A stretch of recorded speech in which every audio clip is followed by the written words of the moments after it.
Three, two, one. Rachel, how you doing? Welcome to the studio. Thank you for having me. Finally, I'm in the hot seat today. Finally. You've sent me so many guests over the years and been such a great supporter of the podcast. It's wonderful to actually sit down and talk with you. Thank you. Yeah. Likewise. So I know that you represent a lot of amazing people in the Orange County and LA area as a PR representative, and you've got this kind of wild past in history, television, etc. I'd love to kind of just get into all of it. What do you say? Let's do it. Yeah. Yeah, let's go. Where should we begin? Oh gosh, from the very beginning. So where are you from? I actually was born in North Dakota. I did not know that. Yes, and I was raised in the Philippines. I Mhm. came to the States when I was 8. My father is in the US military or was in the US military. Mhm. And he was stationed in South Dakota Mhm. for a couple of years. So at 8 to like 9.5, we were there. And then I was pretty much raised in the Philippines until I was 21. And then I came back here. So, Wow, that's yeah. amazing. Yeah. I love the Philippines. I had a chance to, I lived in Asia for a long time, and I made a lot of TV shows all around Asia, and I got to film in the Philippines once, and it was really beautiful. Yeah. Yeah, Yeah. Beautiful. Oh gosh, I haven't been back in probably 2019 was the last time I was there. So it's been a couple of years. I need to go back and visit. that's the last time anyone traveled and had fun. True, true. But we won't go there. Yeah.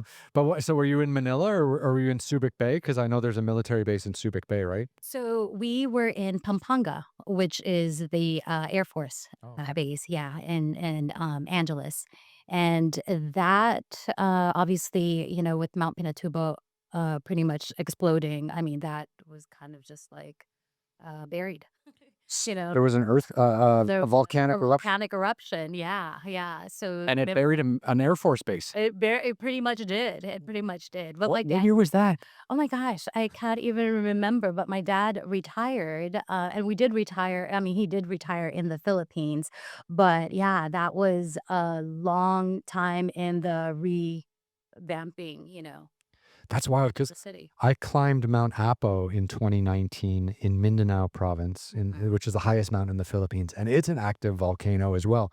So you could like there was sulfur coming out of it while we were climbing, which was cool. But I didn't know that there was I didn't know there was another volcano that erupted and buried a military base. Yeah, yeah, That's it crazy. did. Yeah, it did. But we were there for, I mean, a while, and we have our home in the Philippines, actually in Kawit, Cavite. Mhm, And that is about 30 minutes from the capital, Manila. mhm. Yeah, and my parents are still there, they're retired. Beautiful. Yeah.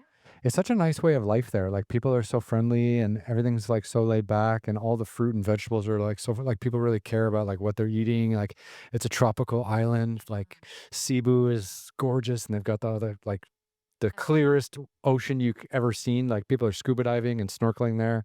Yeah, It's like a paradise. it is. The Filipino, just in general, I mean, they love to sing, they love to dance. I mean, you see a lot of talent, I mean, even on TV. I mean, if it's a Filipino, they're gonna belch out that note, and so, yeah, it's just a beautiful place, and everybody just loves to have a good time. Yeah. Yeah, and it's so wholesome. hmm So okay, so you were born here. You stayed here for a few years in in North Dakota, and then you went back. And then when did you make your way back to the U.S.? 21 years old Wow. after Okay. college graduation. Okay. Yeah. Yeah. What was going to college like in the Philippines? I wanted to always be in marketing. I always wanted to really pursue the field that I'm actually in. But my parents, the typical Asian, Filipino parents wanted me to go into the medical field. So I had to be in the vicinity of like 20-mile radius from home. And so the only thing that they had was nursing, Mhm, criminology, physical therapy, and education. mhm. And I said, okay, I'll try your route first. I'll become a physical therapist. But it was totally against me. Mhm. And then pretty much like the first semester, No way. no. I mean, I was pretty much failing science and math that was absolutely necessary to be in the medical field. And all I was doing was actually like doing theater Oh. and doing extemporaneous speeches and doing, I mean, everything that I loved, and not doing what I was supposed to be doing. I think the education system, maybe you can correct me if I'm wrong, but I think the education system in the Philippines is excellent because, like, I've lived in Asia and China, and I've lived in the Middle East, and I've lived in Europe, and now here in LA.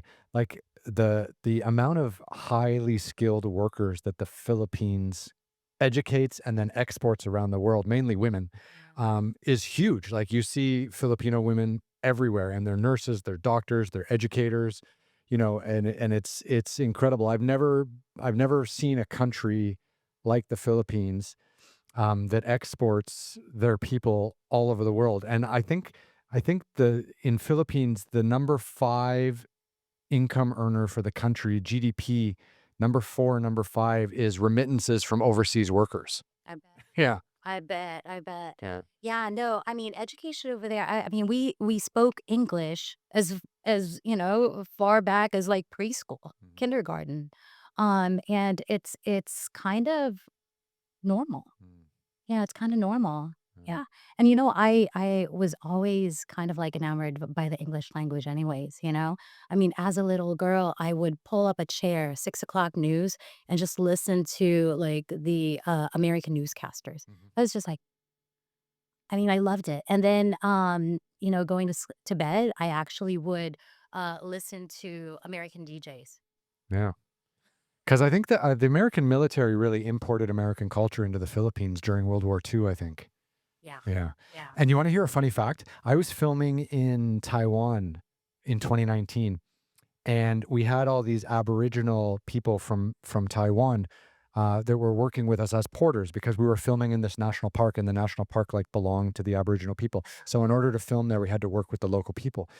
And I was really ignorant. Like, I just thought the local people of Taiwan are Chinese, but they're not. The Chinese took over the country, like when China had their civil war in the 1940s. Chiang Kai-shek's people that were kind of backed by the Americans, they all fled to Taiwan and took it over. But in the Communist Party led by Mao Zedong, they stayed in China and started the Communist Party in 1949. But the Aboriginal people, the people who were originally in Taiwan, are Filipino. They have all Filipino heritage. So Taiwan could have been part of the Philippines at some stage, or at least it was culturally and ethnically. Oh my gosh, I have to tell you. So my brother, okay, my nephew. My nephew did the DNA thing, right? Mhm, And so on the father's side, which is my brother, okay, I thought I was full 100% Filipino, mhm. okay? But after getting the results back, he is Taiwanese, Chinese, Filipino. Oh, wow. And that's from the father's side. So obviously, those are my pretty much DNA and genetics too. I mean, I don't know like who has the Taiwanese, Chinese, either my mom or my dad, Mhm. but I just found out I'm not full Filipino. Yeah. Yeah. That's wild. It's so strange, like how fluent and how messed up Asia was, before World War II and then after, and how people got kind of displaced everywhere. And no one really talks about it because in America, in the United States, people just struggle with American history, Yeah. let alone Oh my European or Asia. Yeah. goodness, exactly. But I find that part of the world so interesting, and so much is still kind of like not properly conveyed to the rest of the world. Yeah. Yeah. Yeah. Wow. There's so much to be discovered. Absolutely. I love it. I love it over there. So at 21 you come back to the United States. So did you come straight to California? I did. Yeah. I did. My parents. So after college graduation, so I didn't take physical therapy, right? So after my first semester, I told my parents, this is not who I am. This is not what I'm gonna do. And so they said, well, you can take something else, but you got to make sure that you're 20-mile radius, to home, so that you can come home every single day. Mhm. And the only other thing that I thought would be in some kind of marketing or mass communication was teaching. Right. And so I ended up getting a bachelor's degree in elementary education, majored in English. Mhm. And after graduation, my parents were like, so, what do you want for your college graduation gift? And I said, "One-way ticket out of here." Wow. I know. I was that child. Yeah. But you had the US passport, so you're ready to go. Yeah, Yeah. he actually pretty much sent me with my uncle, I mean, literally within 2 weeks. Oh, that's amazing. And then a whole new life began. A whole new life. I literally had $100 in my pocket. That's awesome. When you were 21 going from the Philippines to the US, I was 21 going from Canada to China. Wow. So we were going in the opposite directions. Yeah. Yes. Yeah. Wow. Yeah. Yeah. That's wild. So where did you land in California and what did you get up to? In Oxnard. Oh, really? Yeah. Nice. Yeah. Yeah, I didn't have any, like, job experience, it was straight out of college, and so I didn't really know what to expect. But I wanted to work, and, my first job, oh my gosh, was doing survey, out of, like, I don't know what I can't remember if it's Stater Brothers or whatever grocery store, and I was just like, "Oh gosh." Oh, phone surveys. No, Oh, just surveys, with people walking out and, oh, I can't remember, like, what the survey was for, but yeah, it's definitely not a job I wanted. no. First jobs are the best and the worst. Yeah. Yeah. Yeah. They teach you what never to do again. Exactly. Yeah. And then I eventually, like, landed an office job, and, that was with Big Dog Sportswear. Okay. Big That dog. Yeah, and I think they're still around, Mhm. but minimal stores or something, but yeah, I ended up working there for a couple of years, and relocated to, Bell Gardens, and that's how I ended up in LA. Wow. Well, that's pretty cool. And I mean, did you miss home at all? Like, did you miss the Philippines at all, or were you kind of like the U.S. is my home and this is it for me? Oh gosh, I was calling my parents 2 weeks after I had gotten here. They must have been so happy about that. Yeah, they just basically to let me know, uh-huh. I said, "Yeah, I wanna come home." I was like, "Oh, they're making me wash the dishes, and I'm doing my own laundry." And not that I didn't know how to wash it was just a different lifestyle. I think it was more of a culture shock than anything, and I think when I had gotten here, it was a major culture shock. I think it was like the OJ Simpson, like, car chase, and I was like, "What is going on?" Mhm. Yeah. That was a memorable summer, wasn't it? That was like mid-90s? Yeah, Yeah. yeah, 94? Mhm. Yes. I remember the trial for OJ Simpson happening, and I remember I was in school when they announced the verdict, and they stopped school and announced the verdict over the PA system at school because they were afraid people were gonna skip classes and, like, not show up, so they're like, "We will announce the verdict today," and it was such, like, a cultural phenomenon. Like, I was in Canada too. It's not like I was in LA. Yeah. Like, I was a lifetime away from OJ Simpson and Yeah. his life, but it still, like, captured the imagination of all of us. That was wild, wasn't it? That was wild. I mean, talk about culture shock coming to the States and like that those are the first scenes he's it was like, yeah. It's like, "I wanna be in media and PR after this." Yeah, and that really was why my parents didn't want me to go into media. They're like, "Do you know that you're gonna have to be where, like, the action is happening, crime scenes and all of that?" And I mean, obviously, as a parent that, they want your safety, but at the same time, it's kind of like it's part of the job. Yeah. Yeah. And it's part of living, right? It's kind of like living on the edge and telling those stories and someone's got to do it. So it's like might as well be me. That's kind of cool. Yeah. Yeah. Yeah.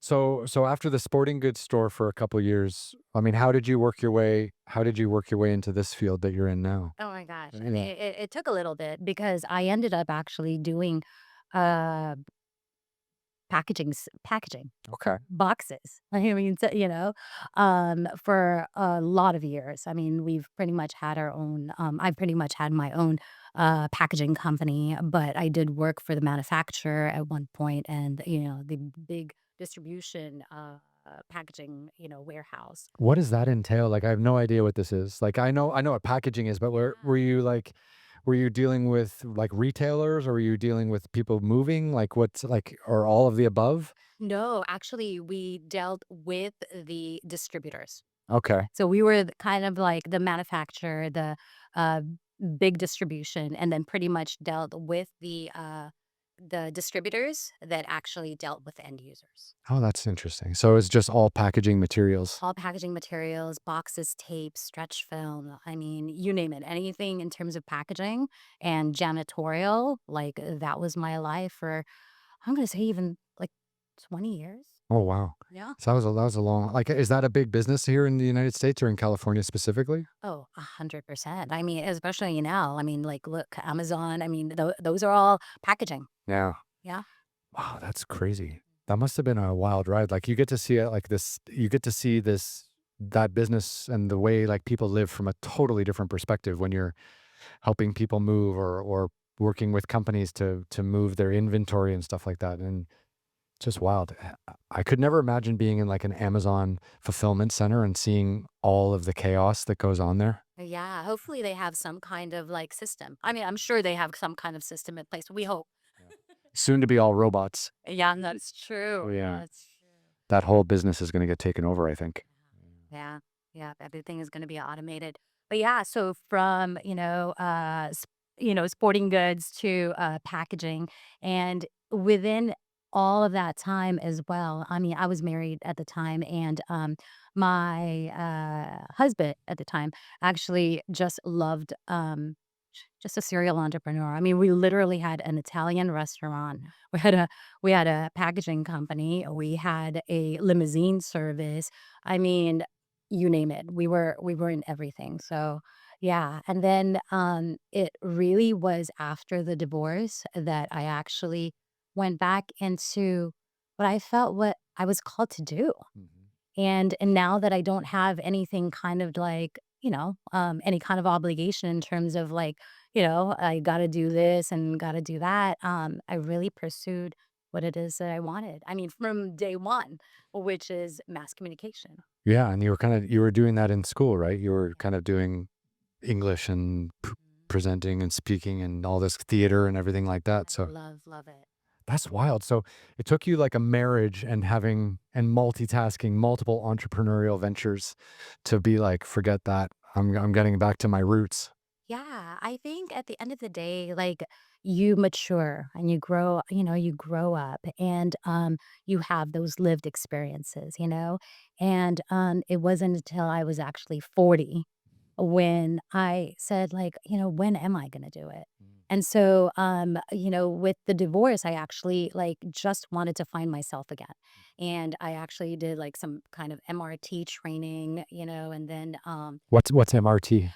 it's this training. It's what I feel like it's more like psychological, right? And it's like the be do have kind of mentality, but it was something that was actually putting you out of your comfort zone. Like they would have you do tasks that were out of your comfort zone, And the thing is, they would actually like the people in the group would actually give you like honest feedback. Like, yeah, I mean honest feedback to the point like it'll make you cry. Oh, Oh, wow. That it's sounds dense, intense. that raw. Yeah, that raw. But I think, like, sometimes in life, you kinda just need that, Mhm. You need that honest feedback, and, I think I've grown a lot from, those honest feedbacks. I mean, I in the beginning, they would tell you that it's like no holds bar, Just say what you feel is the feedback, and whether or not they'll tell you, like, "You're small, you're" whatever, whatever it is, right? You're, uh, whatever it is, I can't even, and it just, like, hits you in the face. Mhm. But it makes you really analyze, like, "Hey, this is feedback from this person, this person, this person, and this person," right? And, like, maybe, I actually should do some kind of self-evaluation. Oh, that's interesting. Yeah. So it sparked kind of a new you creating like a new identity. Is that fair to say?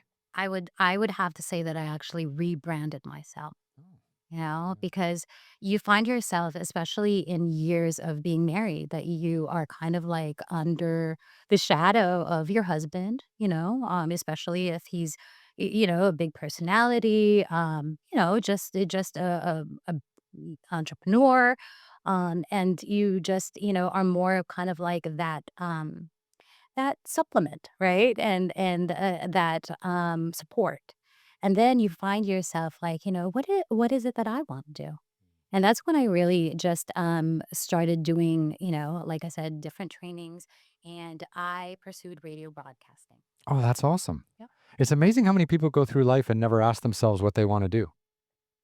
Yeah, I think I've always known, Hmm. except that life just leads you in different directions, and at those instances, you just feel like, "Right now, this is the way I should be going," and then all of a sudden, 20 years later. It's crazy how fast things move when you're not doing what you want to do. Yes, Yeah. exactly.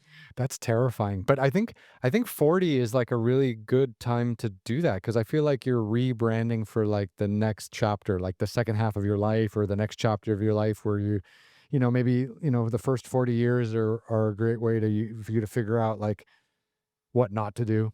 And then the next 40 years, because I think it was my dad that told me, and I never listened to all my dad's advice, but some of it I did. And he mentioned to me, like, in your 20s, you're just trying to figure out how to survive. In your 30s, you kind of figure out like what you want to do and what you don't want to do. And then in your 40s and your 50s, that's when you like, really put the pedal to the metal and go in the direction you really want to. So I think like not knowing what you want to do, until you're 40, I kind of feel like that's kind of normal.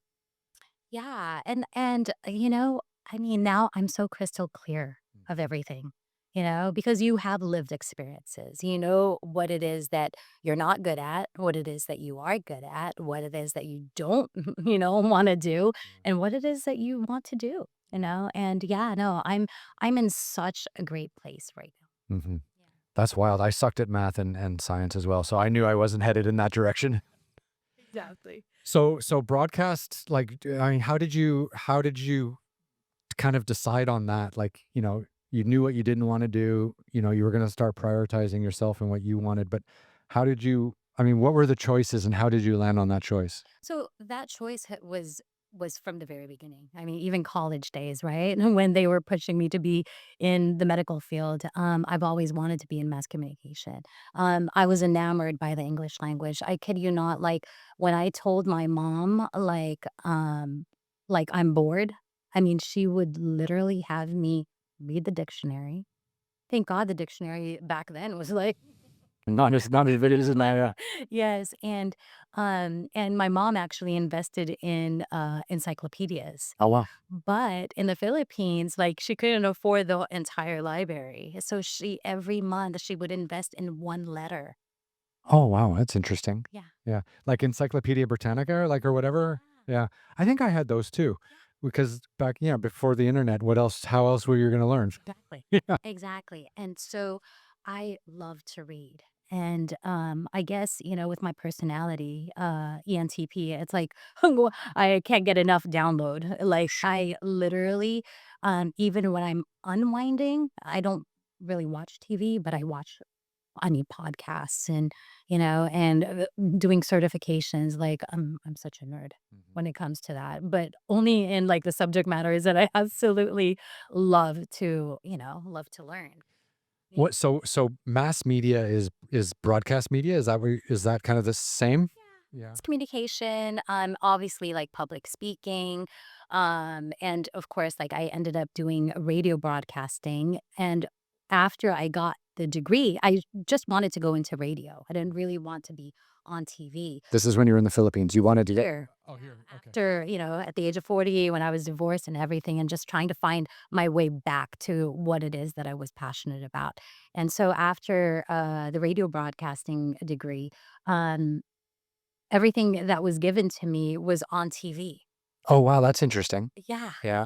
And what I just wanted to be behind the camera, Mhm. but after radio broadcasting school, my, professor, who is an actual, like, host on a K-Frog, mentored me and actually I asked him if he would do just host with me because I was given this opportunity to actually create my own YouTube channel. Oh, that's interesting. Mhm. Yeah.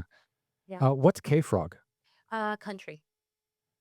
Okay. Oh, it's a radio station. Radio station, Okay, yeah. yeah, yeah. So he was my mentor, Marshall Thomas, and he was actually a professor at, at the radio broadcasting school that I Oh, went to. Yes, sir.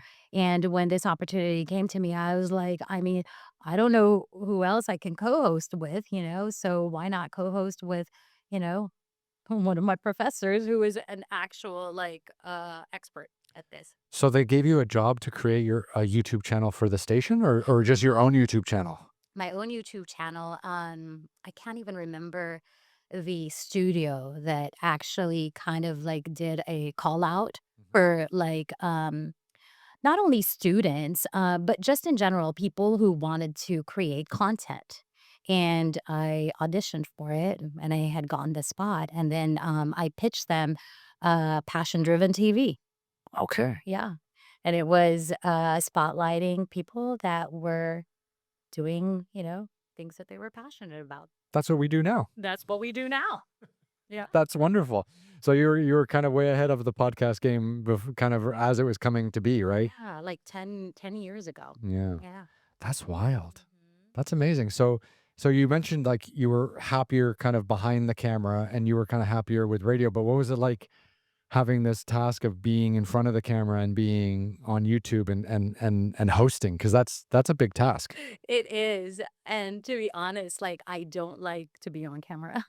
I don't like to be on You're camera. doing great right now. Yeah, thanks, thanks. I mean, I don't know, that's why I took radio broadcasting school to actually just be behind the scenes, So being on camera is, I don't know, a lot of pressure, especially as a woman, 10 pounds on, are you trying to, like, get me, like, filtered? Yeah. It's crazy because it's funny, like, I think a lot of people went into radio back in the day because they didn't wanna be on TV, Yeah. and now anyone that still does radio also has a YouTube channel, and they also broadcast live and stream live into their studio, so there's no hiding from the cameras at all, and it's funny, a lot of the earliest podcasts that were super popular, like, 5, 6, 7 years ago are now fading away because all the most popular podcasts all have a video element. Right. And now if you do a podcast and you don't have a video element, there's no way. Like, people will still listen to the audio only, Yeah. but when they have the chance, they'll watch your video on YouTube, and that's how you, like, win them over, and then when they're busy, they'll listen to the audio in the car or in the gym, but but if you don't have that video, you just miss out on so many people. It's crazy. I agree. It's definitely evolved. But as far as me, I really just shy away from the camera. That's why I'm a publicist. I'm behind the scenes.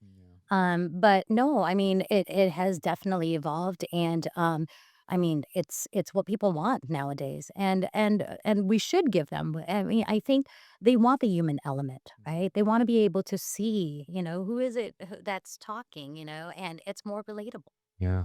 And what's their background and where they're from and why am I listening to them? Like, who are they, right?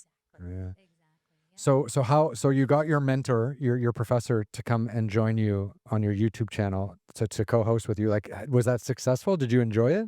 We did one season, and then, of course, funding and all of that, and that's how I kind of pivoted, to actually like, "Oh, I really need to, like, get serious with this and get an actual, like, paying job," and it was a great opportunity for me to come up with a show Mhm, idea and actually have the opportunity to reach out to people that I wanted on the show, mhm. and everybody was just so supportive. They're like, "Yeah, let's do it." And it was so amazing, and I think that's when I started, actually, like, learning how to pitch. Yeah. Yeah, even without knowing, right? Is just pitching people and just really just asking. Yeah. It's just an ask. It's so funny, like how people start YouTube channels and they make a bunch of content and they tell great stories and everything like that. And then everyone's having a really great time, but no one's making any money. Yeah. And then everyone's like, all right, how do we monetize this? And then everything gets super serious. Yes, Right. absolutely. Yeah. And how were you able to find a way to monetize, yourself in this industry? Was it like were you still did you still want to stay in broadcasting but get a real job? Was that the idea? Yeah, so Yeah. that's when I was looking for, just radio jobs, and what I ended up, finding was, was something with the Vietnamese station, and it was they wanted an English correspondent. Oh. Yeah. So they wanted an Asian look, because that was the demographics, but they were also trying to capitalize on the American market, and, have somebody that actually spoke English for a segment of their news Oh, wow. broadcast. And I ended up going in. They loved me. I did news writing for three other newscasters, and then they gave me the opportunity to actually do newscasting. I think it was 2 to 3 times a week. Were you out in the field or were you behind the desk in the studio? The desk in the studio. Oh, wow. So it was like, I skipped all of that. so you were like doing the Ron Burgundy Anchorman. Yep. Yeah.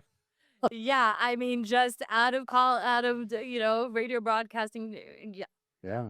and I did it What for was that like? years. So scary. Oh, really? Like when Yeah. that little red light goes on? Yeah, I'm like, you're in it. I mean, like 3, 2, 1, and Yeah. it's like,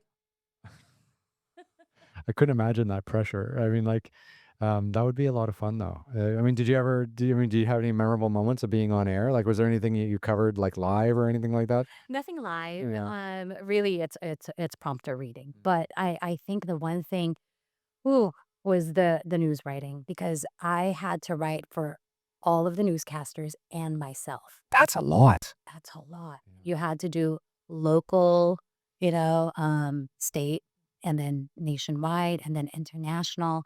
I mean, it's a lot. And I had to make sure that I had all that covered by 6 a.m. before they went on air So you're working overnight. overnight.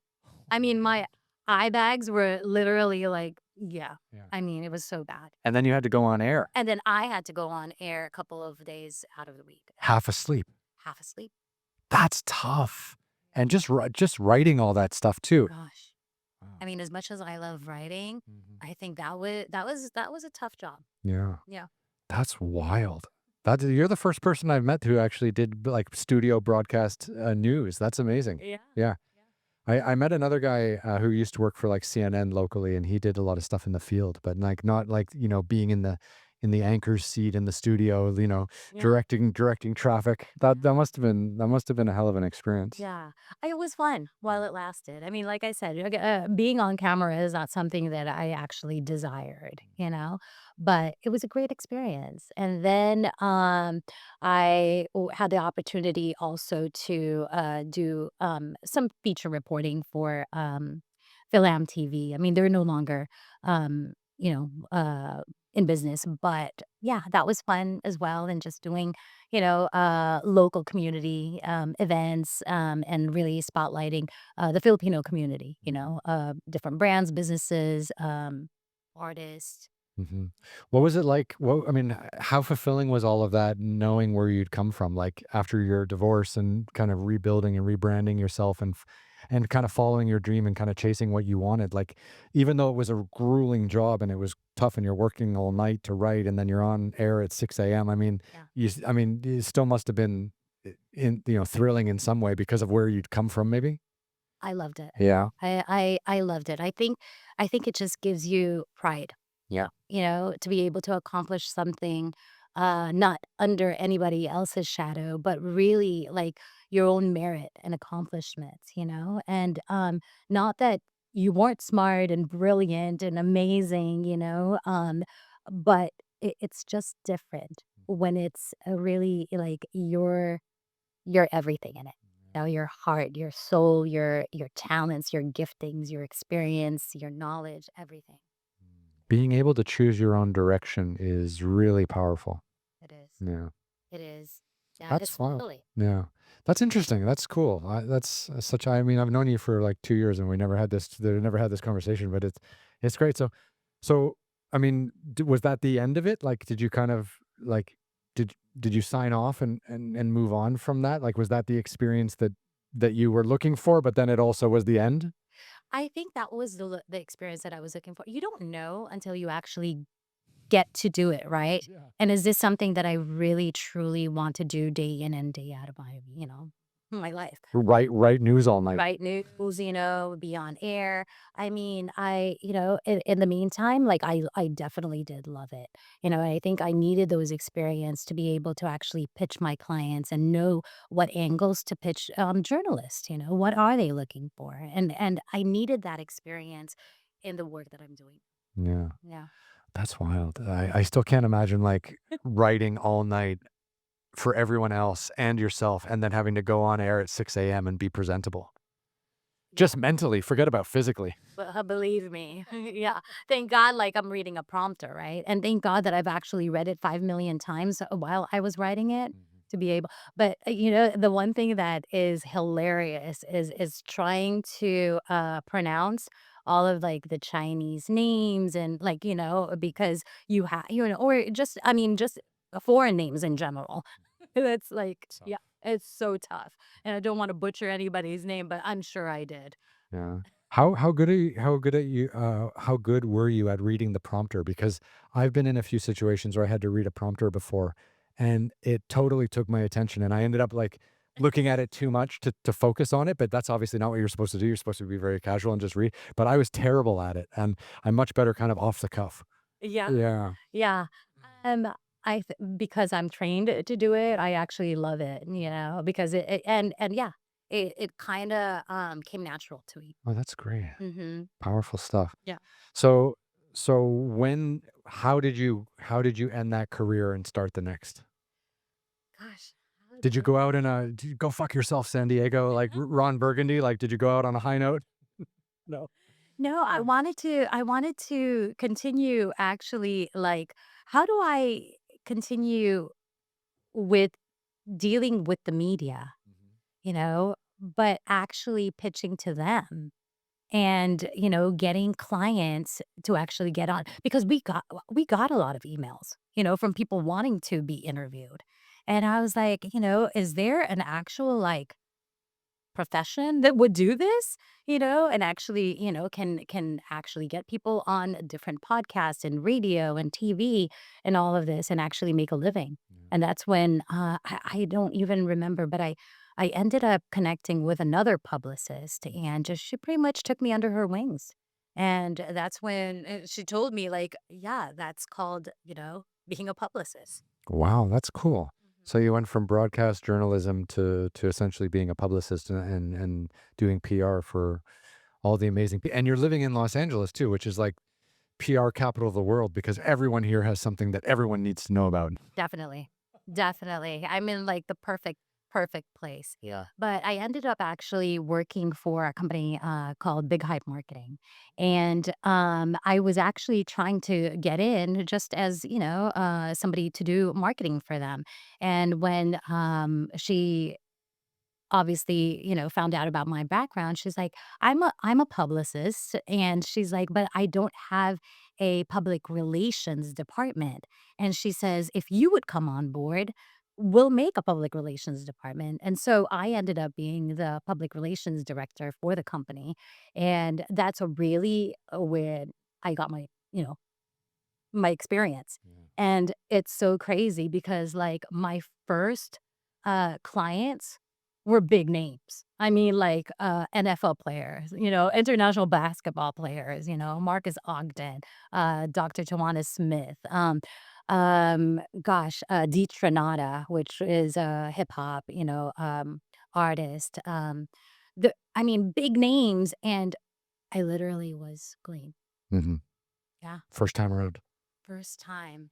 What's the difference? Sorry for the ignorance. What's the difference between a publicist and a PR director or like public relations? Like, is it the same or Same. yeah? Yeah. I mean, sometimes, it's kind of just how, because they can say public relations practitioner, but there is like public affairs, and public affairs is more government. Okay, yeah. Yeah. And then public relations is, really for the general public.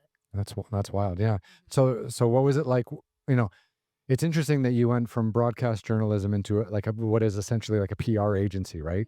And kind of making that transition over, and then instead of interviewing the people on TV like you did, now you're helping them get onto TV and kind of maybe coaching them about how to behave properly. Yeah. Yeah. Yeah. Pretty much. I found my place. Yeah. I definitely found my place. It's something that it has been just fulfilling for me. Like, I can do it day in and day out. I never thought that there would be, when people say, like, like, do something that you love and you will never, find it as work. Mhm. This is it. Mm. Yeah. Do something you love and you'll never work a day in your life, right? Yeah. Yeah. Yes. And I think I found it because, to be honest, I work 24/7. Mm. Yeah, and I don't feel like I'm actually working. I mean, there are days, of course, you feel just deadlines and everything. But as far as like really loving the work, I love it. So you worked for this PR agency working with basketball players and hip hop artists and things like that. Did you ever like represent companies or was it always like representing individuals? In my start, it Mm. was mostly individuals. Okay. And then, and so, because I know you now as an independent, you know, PR agent or representative, but like, so when did you go solo?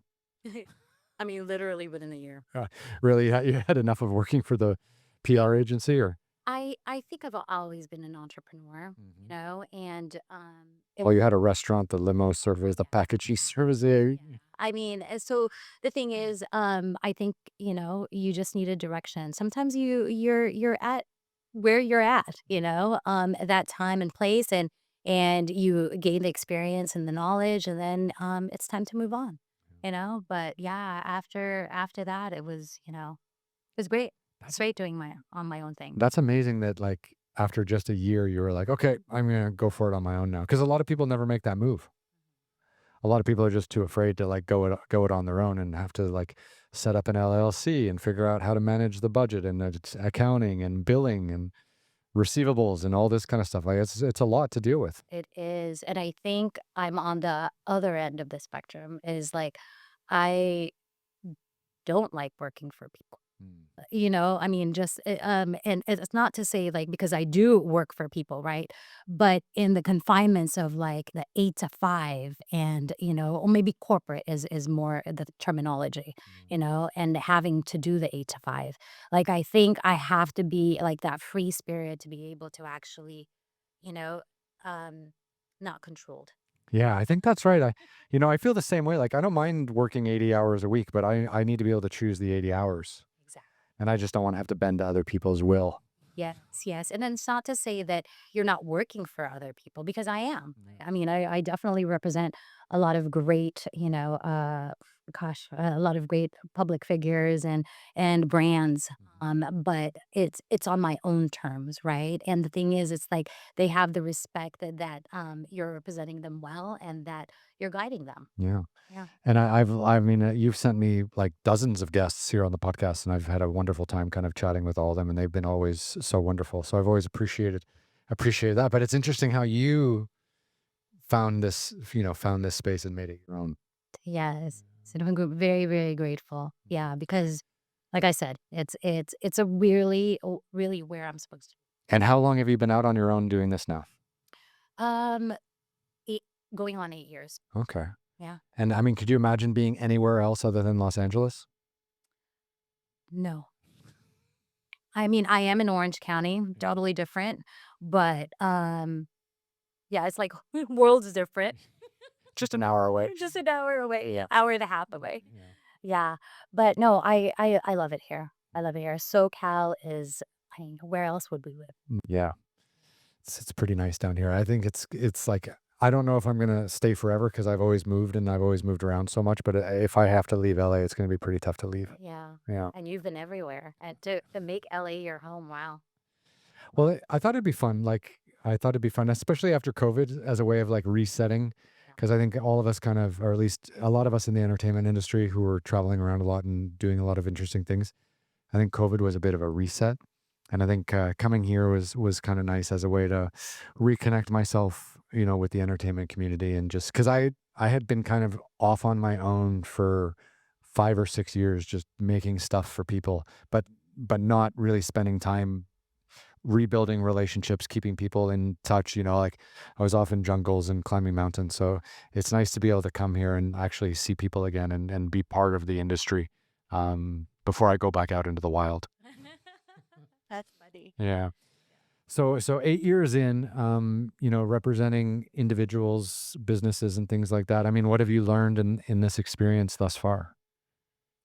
Uh, I like I said, I love it, and I wanna continue doing what it is that I do, and pretty much, trying to expand, you know? I just wrote an ebook.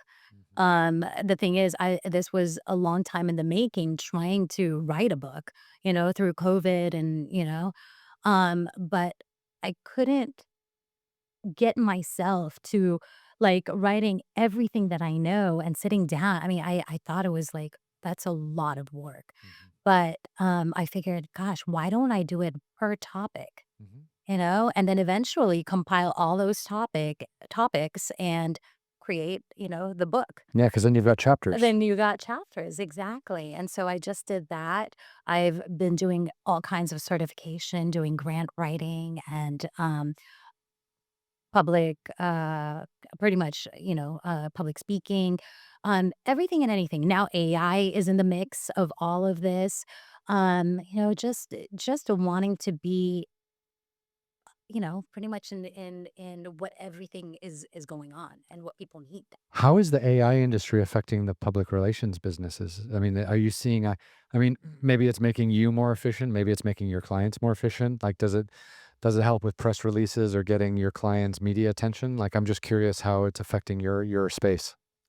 Um, Positively, Mhm. I can say, I used to have, like, writers galore because we have press releases and articles and bios and press kits and everything. I mean, it's just a constant, like, content writing, and I can only do so much. I Mm. mean, at the end of the day, your brain is fried. And that kind of copywriting is super specific. It doesn't lend itself to like normal writing or like as a genre. Like copywriting and making everything really specific and to the point and having everything in like one paragraph about what you need to know about someone or a business.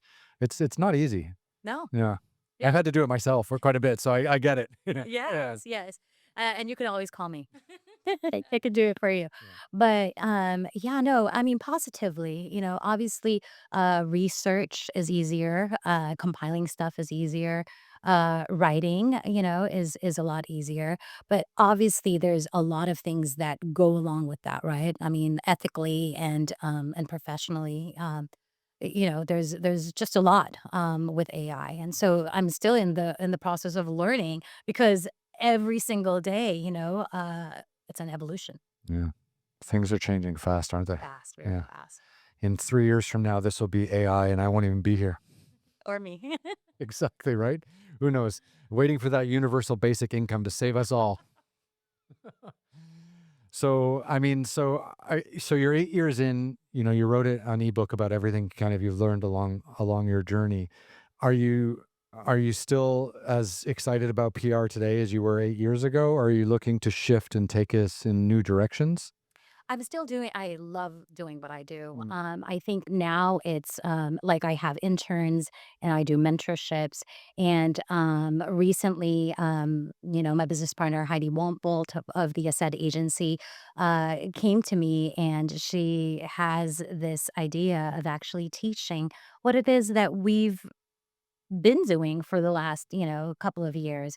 And so she came out with what's called Legacy Lab, and it's a 2-day intensive workshop teaching solopreneurs, business owners, nonprofits, Mhm. um, how to do what we do Yeah. for themselves.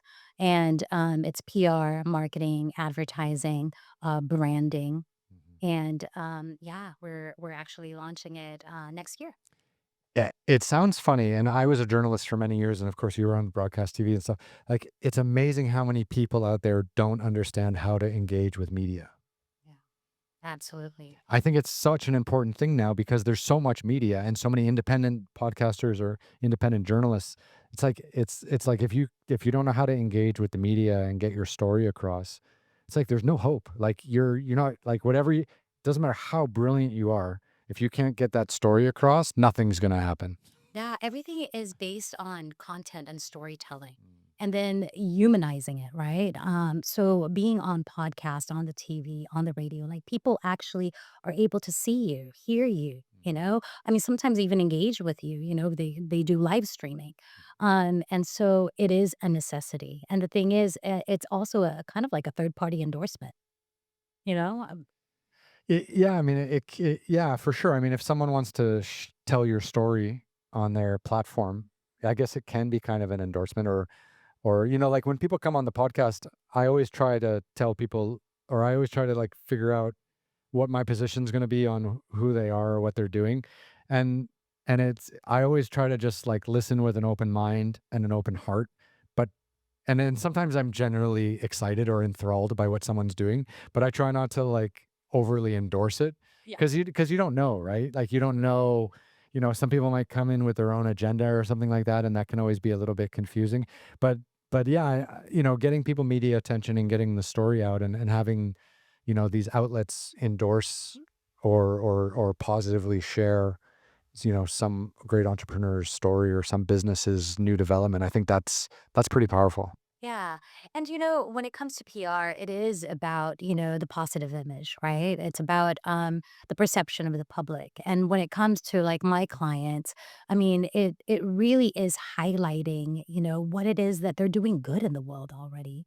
So I'm not putting them on, I mean, podcasts that are sensationalized or anything like that. I mean, I really put them in, podcasts or TV or radio or getting articles written about them in the best light possible, because they're already doing good, and I want that to be highlighted.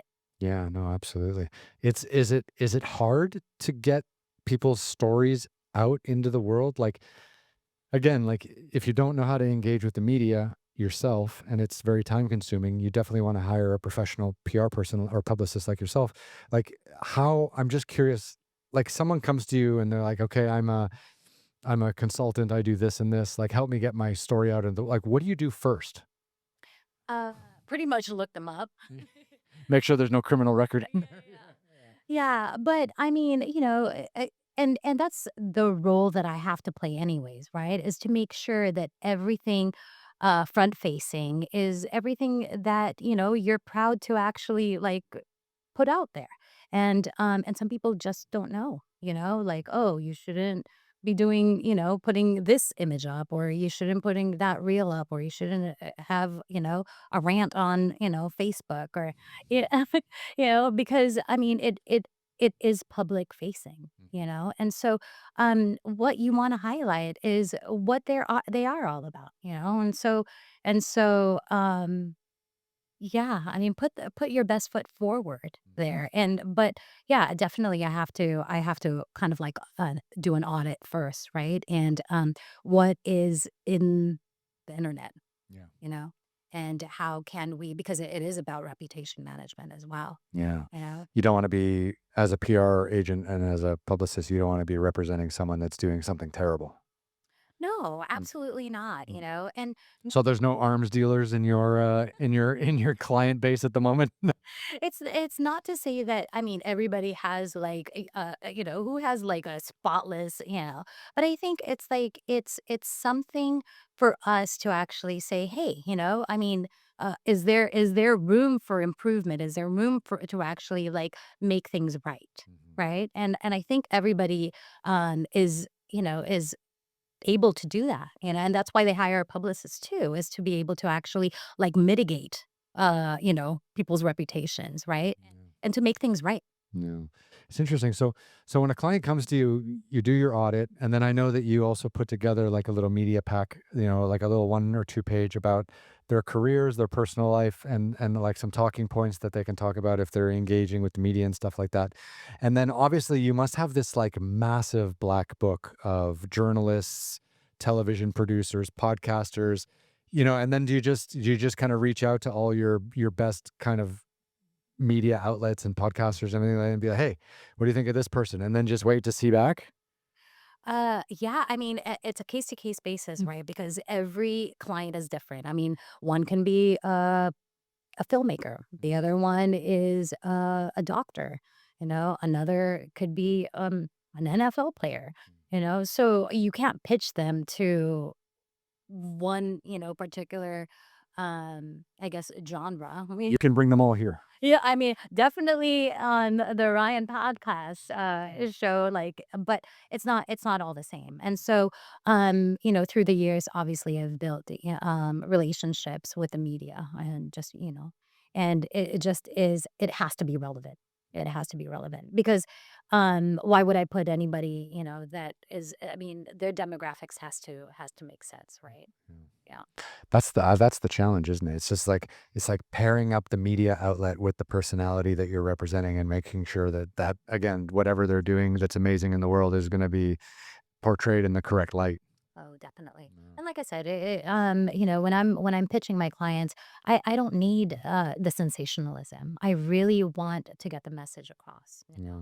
Yeah, and That's gotta be harder nowadays though, because it's almost like everyone has a podcast. There's so much noise.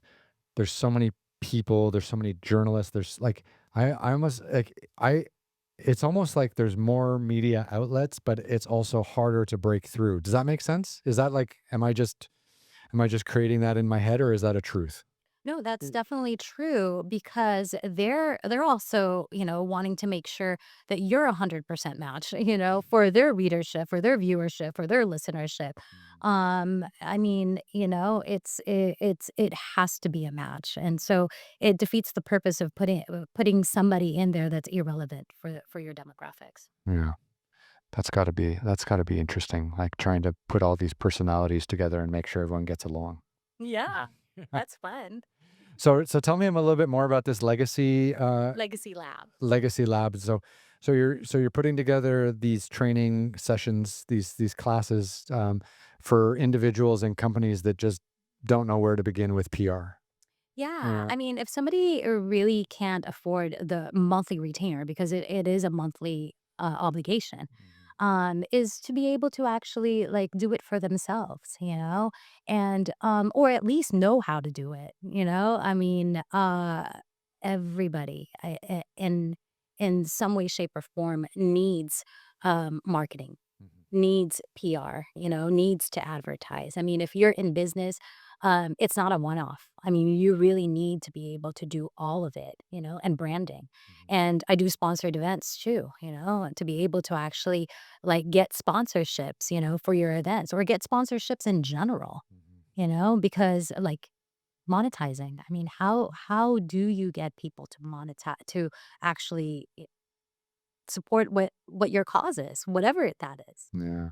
So so when a client comes to you, you offer them a monthly retainer, but what do they get when they get you on a monthly retainer? I'm just curious. Yeah. So obviously there's a setup, right? Mhm. So you pretty much do the representation announcement. You put together a bio. You put together a press kit. We do a press release to ensure that we're the ones creating the narrative, and putting out whatever announcement it is that we're making. If they're an author and launching a new book, we want to be able to actually create that narrative, first and foremost, from the very beginning. Yeah. Yeah, no, that is important. And then once you have all those materials in place, once you've launched, that press release, now you've got stuff that's on the internet, when they get searched, those things will come up first. And then do you like guarantee like a certain amount of media exposure per month or per quarter or like how does that work? Like do you ever have a client that you send out all their information to people and no one wants to talk to them? Like is that a thing? I haven't gone with that. That's good. That's good. Yeah, I Cuz haven't. I just don't know how it works. Like I'm Yeah. curious. Yeah, so it really I mean, I don't have a set,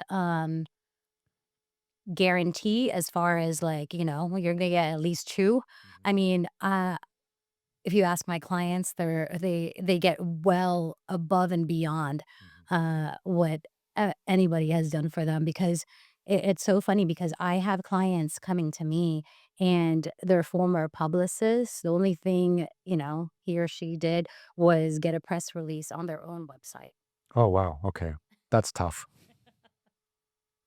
Zero exposure. Yeah, Hey. 0, zilch, yeah, and so, it really is pitching, Yeah. on a daily basis. I mean, I pitch on a regular basis.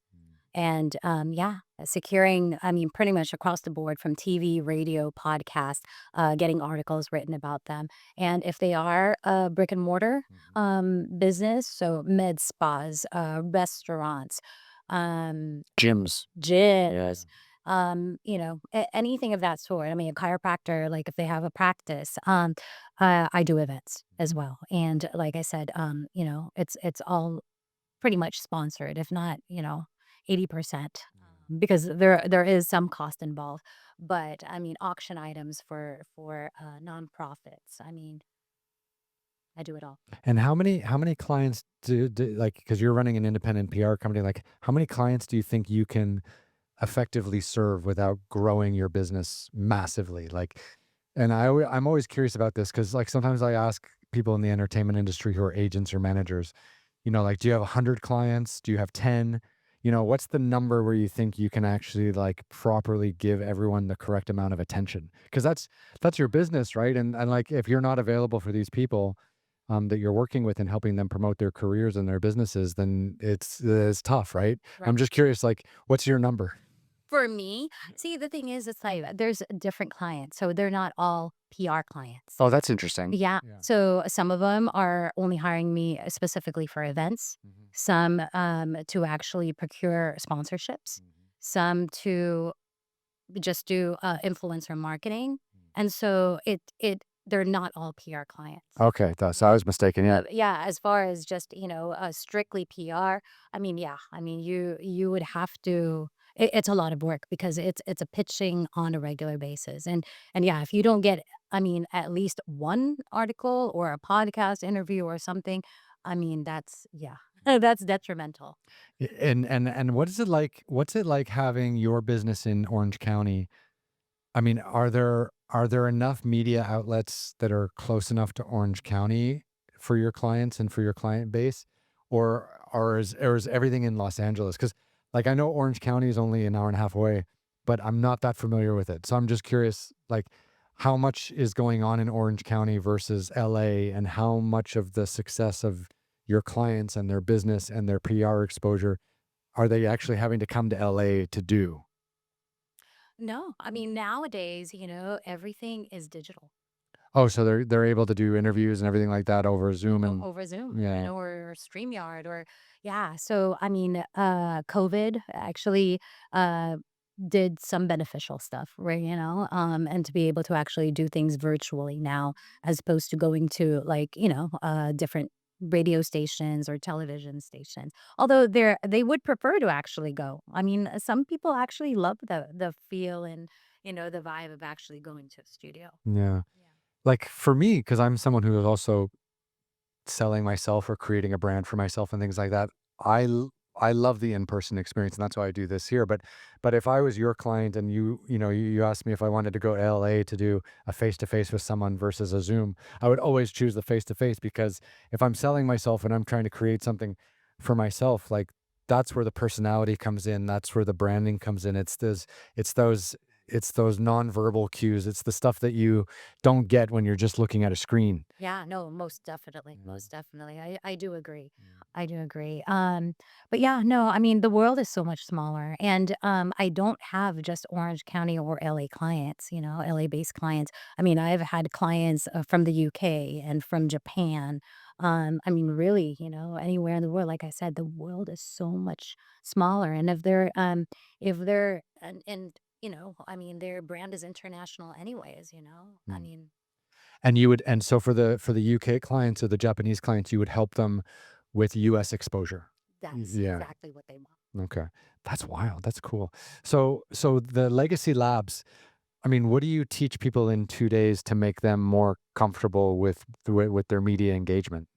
Yeah, it's everything that we already know. Obviously, you can you can't learn everything, in 2 days, but the very basics of like PR and marketing and advertising and sponsorships. And once you get to know really just what we do on a regular basis, you will have an idea of after the 2 days to actually do it yourself. you know? And of course, we're always gonna be there as a support system. Yeah, because I mean, obviously, if you're running like a small to medium sized company, you'll probably have a PR person on board already. But if you're an entrepreneur, you're just starting up, or you're a one man show or one woman show, like you need to definitely be outsourcing that, or learning how to do it and doing it yourself, and just adding that onto the 16 hours a day you're already working, right? Yeah. 25-hour days. Exactly. Like, are there, I mean, is your target audience for the Legacy Lab stuff like a lot of like entrepreneurs that are just starting up businesses? Yeah, or somebody that actually has a business that they want to scale and grow, you know? And you know, my mantra is don't be the best kept secret. And the thing is, it's like there's so many people that are doing so much good in the world and nobody knows about it. That's a great motto. Mm. Don't be the best kept Don't secret. be the best kept secret. Because most businesses, most people are. Yeah.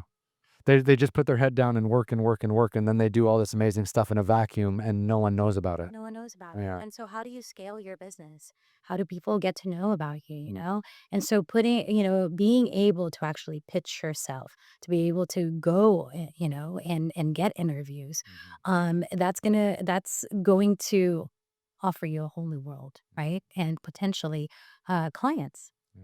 Yeah. I mean, I have gotten clients from Facebook, LinkedIn, Instagram. I mean, and those are all marketing. Yeah. That's all part of marketing, you know? And so if you don't even have a website, if you don't even have social media, or a Yelp, if you're a brick and mortar, like you're missing out on so many things. And if you're not advertising, Mm. I mean, does anyone even come to you who doesn't have social media? yeah, I mean, I'm surprised. yes. Yeah. Or a website. And it's like, how do people, how? How is it true? Yeah. It's 2025. Well, you vibe, get with the program. Yeah. Even if you never post, I mean, you gotta have something out there. Yeah, and so many talented people. You know, I have come across so many talented people, and it's like they literally are just in their small box, their small network, small community, and just, I mean, you can only go through several referrals, and after that, it's kind of just like, you got to do way above and beyond, but it's really about at least knowing the very basics, of putting together your Instagram and your Facebook page and even a landing page, Yeah. you know, um, and then eventually expanding from that. That's wild.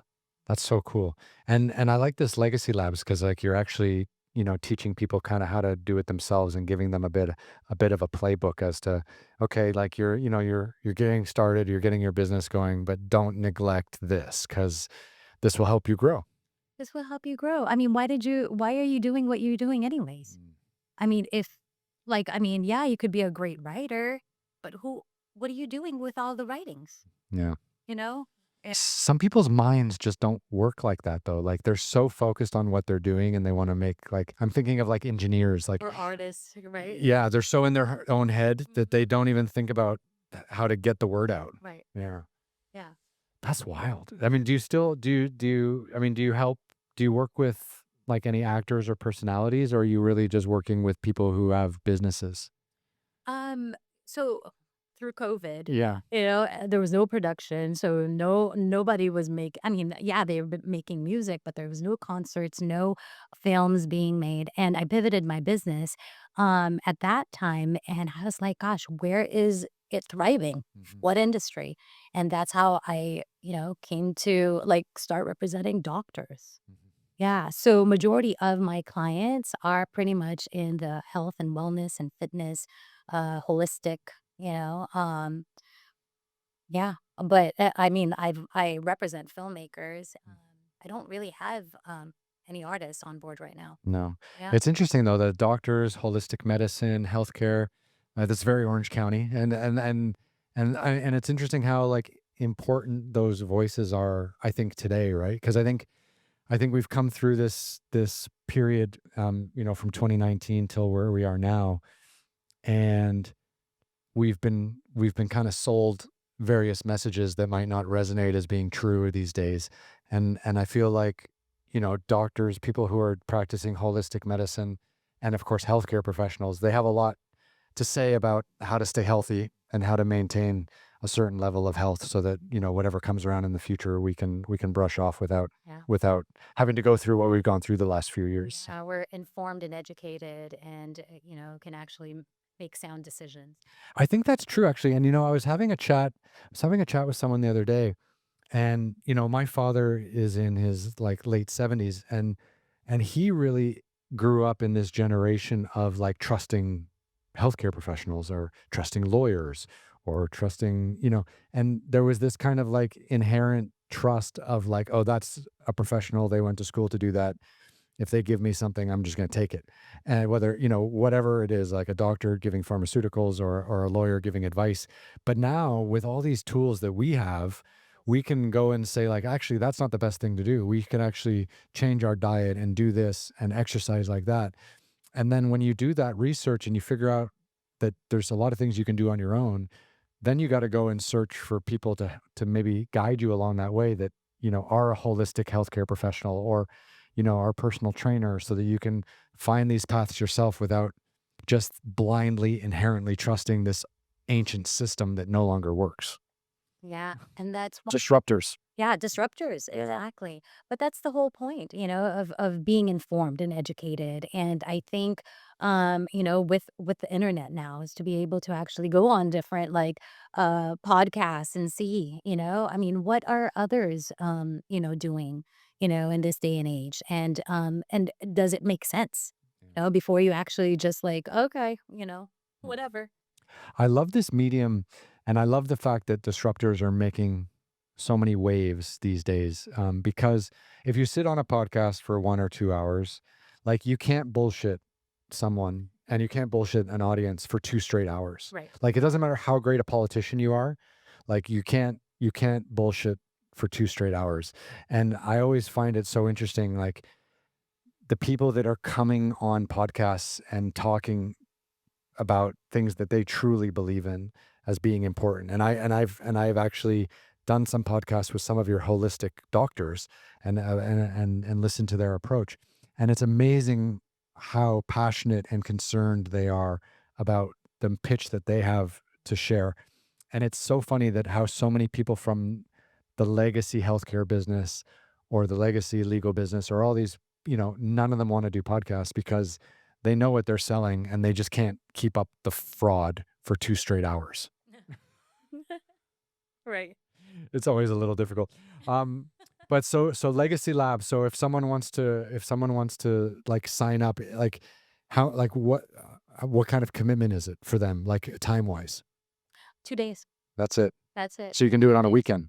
It's definitely going to be on the weekends. Mm. Yeah, and I think the first one that we'll be doing will be in Orange County, and then probably the second one would be here in LA. But we want to take it nationwide, and we want to be able to actually offer, this service or this 2-day intensive to entrepreneurs, business owners, solopreneurs. I mean, even get niched down to maybe music or real estate, because I mean, there are obviously similarities, but there are things that are, uniquely different.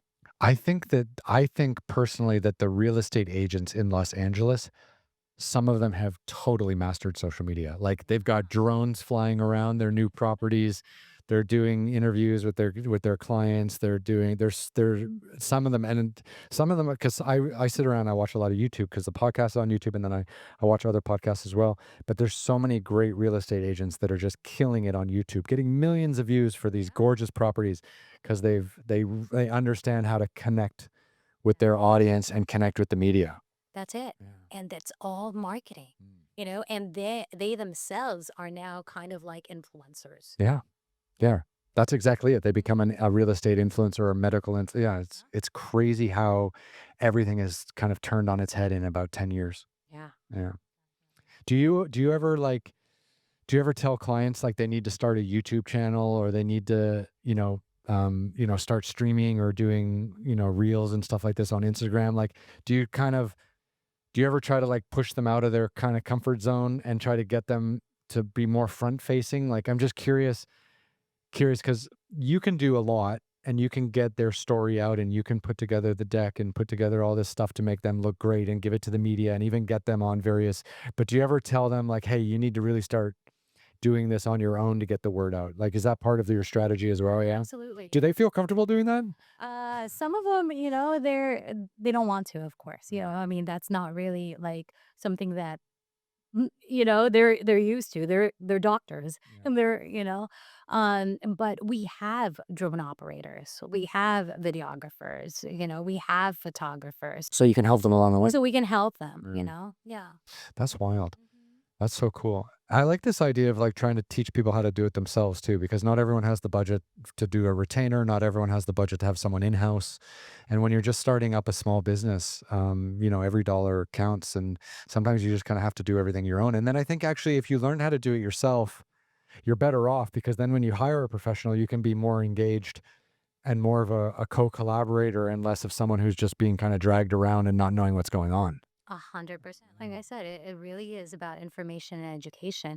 I mean, the ebook that I just came up with, is What's that called, by the way? yeah, it's really don't be the best kept secret how to's. So the first installment is really more on how to get sponsors for your events. Yeah. And the thing is, it's like it really isn't even a donation. Like, people are like, well, how do you get people to actually like support you? And it's creating win-win Hmm. relationships. And that's all based on exposure. And it's all based on, yeah, Yeah. marketing. That's kind of cool. So people sign up for a 2-day class and then you do the 2-day class and then what happens after that? Like, do they have a chance to engage with you professionally or do they have to go kind of off on their own and try a few things? Like, is there any follow-up or is everyone just kind of taking this 48-hour crash course and then they've got to kind of figure it out on their own?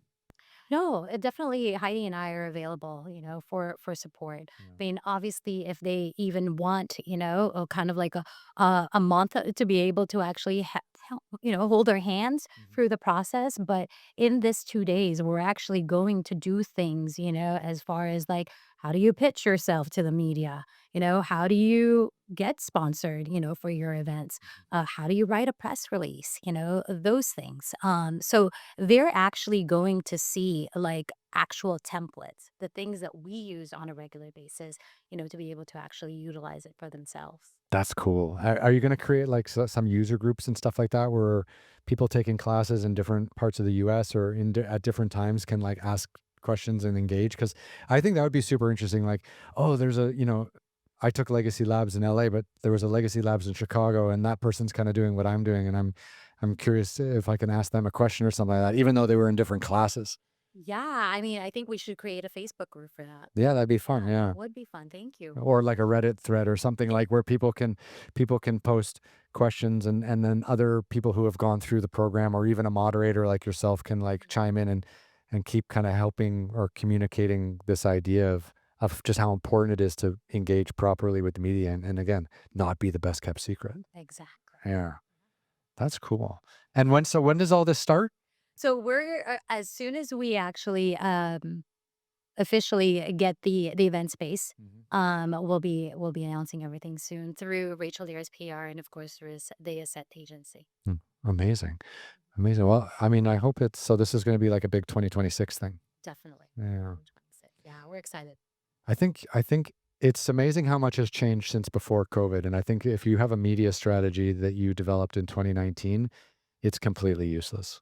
Yeah, I mean, the evolution is it's crazy. That's the thing too, like, I feel like the media is changing so fast and the way people use social media and use the internet's changing so fast. If you don't have a professional in your corner guiding you through how the industry is changing on a daily basis, you could be using old tools that no one uses anymore or just kind of going off in totally the wrong direction. Yeah, totally. And you'll know when it's obsolete Yeah. because you're not getting any kind of results. Yeah. Yeah, that's the truth. When no one's sending you emails and inquiries and buying all your stuff, then you've gone in the wrong direction for sure. Is this working? Yeah. That's wild. Do you envision, like, for Southern California, for example, where we're both based, like, do you envision any trends or anything that's really coming up for 2026 that you think is gonna be really popular? Maybe it's a specific media avenue or a specific industry, that might be something to watch? AI. AI? AI is really taking over. Yeah. It's gonna be changing everything. I'm curious how all the doctors are managing with AI because, again, whether you're a holistic doctor or whether you're working in a legacy kind of medical experience, I think the the customers of these healthcare practitioners and things like that, they're coming in way more prepared than they did a decade ago, right? Like, they've already Google searched or put their symptoms into AI or whatever and then they're coming in armed and ready with more information. I think that is both wonderful and terrifying if you're a doctor. Yeah, that's why you education is key, you know? Yeah. I mean, that's why they have to do some kind of certification, I think, every year, right? Oh, do they? Yeah. Yeah. Stay up with trends. Definitely, definitely. But I'm sure it's helping their business as well, you know? I mean, obviously, like you have the chat bots, that are integrated in your websites or your social media. I mean, in terms of just, setting up for appointments and that kind of side, the follow-ups, those are key elements, to be able to actually like try to um get in touch with everybody and be able to connect, because you can't be in 5 million different places at one time. Yeah. No, it's true. And I was listening actually to a podcast the other day with Jensen Huang, who runs NVIDIA, the company making all the AI chips. And and he was saying, like, and this is specific to a hospital setting.